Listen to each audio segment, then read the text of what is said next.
everyone, Jeff James from Mythology, and in this session I want to talk a little bit about viral marketing.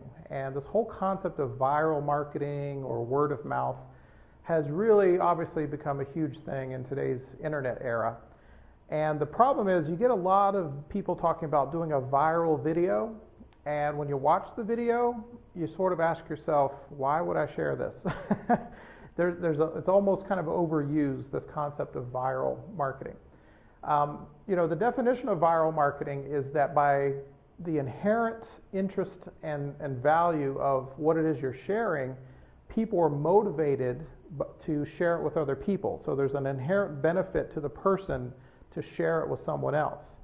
And most marketing, most advertisements or most, videos that you see really don't have that element. It might be, a good video for information, or it might be interesting in other ways, but it doesn't really, prompt someone to be so excited about it that they have to go out and say, hey, you got to see this. So I wanted to sort of break down a couple of concepts about viral marketing and see if you can, take these and plan a little bit more viral element into what you're doing from a marketing perspective.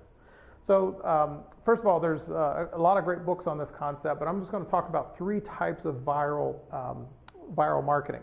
The first is really the most simple, and that's really just an invitation or a prompt to share.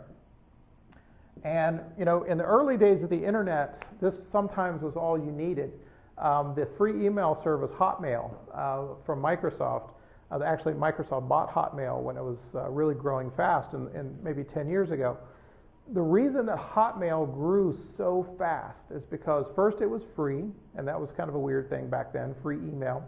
But at the bottom of every email sent by a Hotmail user, there was an invitation for other people to get a free Hotmail account. So just that viral prompt, just that sort of strategically located message to say, hey, this person is using a free email service. Maybe you would like to try it. There are all kinds of ways that you can prompt people to think about sharing. Most of you these days, when you read a blog or an article on the internet, there's always a share this series of prompts. Maybe you want to share it on Facebook or click here and tweet it to your friends.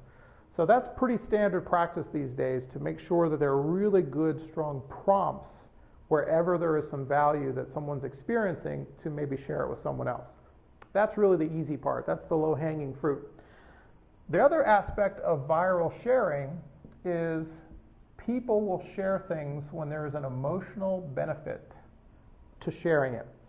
And what kind of benefit do people get? Think about this kind of psychologically here for a minute. Why would I want to share a video that I found on YouTube with someone else? Well, obviously maybe I thought it was funny, so maybe I wanted to share it with my friends, or if I thought it was particularly interesting or shocking, I might want to share it. But there's an emotional jolt that people get when they share something.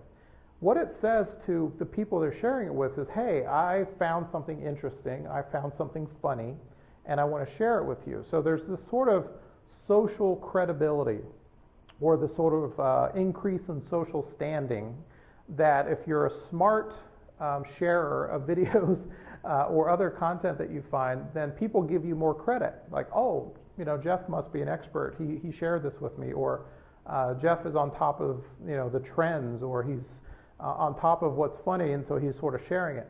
Now, we all know that there's a downside to that, because we've all been the target of people that share way too much and they send too many emails like, oh, here's another funny joke, and they do it every day and they drive you crazy.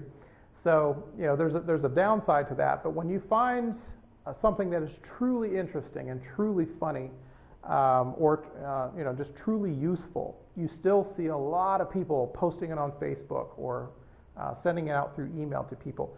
And if it's something truly valuable, they actually get social credit for it, and that's why it's so emotional. There's one other category of viral marketing in terms of a benefit to people and why they do it, and that's a little more functional.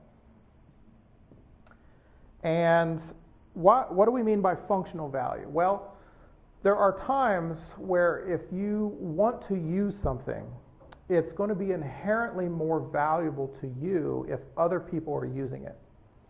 So think, in today's world, we have things like Skype. calling each other on the internet via Skype. Well, if someone doesn't have Skype on the other end of that, it's not all that useful. Or if you're using instant messaging and you don't have anyone to instant message with, there's that sort of social influence where I want to use this tool, so I need my team or my friends to use it, so I'm going to share it. One of the latest versions of this is iPhone 4 has that FaceTime feature where you can do video chat, but you can only do it with other iPhone users. This is a tried and true sort of functional feature that a lot of companies build into their products. It can backfire because you can sort of limit your market to only those people who will use it together. So you got to think about that. But for the most part, if it's a truly compelling feature and it's easy for people to adopt, then having that sort of requirement that other people use it is a really powerful functional benefit to share, and it becomes a very viral phenomenon. So think about that. Think about making sure you've got good prompts for people to share. Really think about your sticky stories and your videos and other things that you're doing, and make sure that it's a very powerful emotional benefit for people to share your stuff. And also think about ways that you could infuse extra functional value if people shared your product or service with other people. So that's viral marketing, and take a look at some of the tools we have for you to think about that as well.